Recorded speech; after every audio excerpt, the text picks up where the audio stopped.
All right, so this is lesson 1 for Python full stack with generative AI. Today we're going to talk about some Python essentials. First, we're going to talk about setting up the environment. The first thing you need to do is go to python.org, click on downloads, and just grab the latest one. Right now, the latest download for Python is 3.13. You click on it, open it up, and when it runs, make sure you check this box here for add Python exe to path. And then just click install, and it will just grab and install the latest version of Python. That is pretty much how easy that is. When you're finished with that, you need to also get what's known as an IDE, or the environment that you're going to program in. Okay, looks something like this. Okay, it's how you code. Okay, we're going to go to PyCharm or JetBrains and get it from PyCharm. This is the name of it, is PyCharm. We don't want the PyCharm Professional. Okay, that one costs money. But if you come down here and look in the footer, it looks kind of like a footer. It's all black. You can't really tell.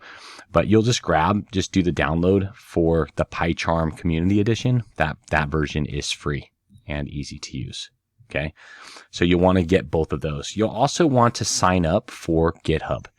GitHub is github.com. Go ahead and sign up. And you'll want to kind of go through and just set up your profile. Add your name into it and edit your profile, put some information in there that helps, and then you'll be able to see kind of your repositories and things like that. And then the last thing you're going to want to do is, after you get Python set up and PyCharm installed, so I'll open up PyCharm. Once you get PyCharm installed, you'll want to connect. So we'll open up we'll create a new project. And it doesn't really matter right now. I just want to show you how to install the GitHub Copilot. Since we have GitHub, we want to install the GitHub Copilot add-on. So we're going to come over to Tools. Actually, I think we're just going to go to Settings. So if we come to Settings and then Plugins, and then you're going to do a search for GitHub Copilot. This one needs to be updated. So I'll click update and let it do the update. But you'll want to grab the GitHub Copilot plugin for PyCharm, and you'll really like that. It works well, and it will make life a lot easier.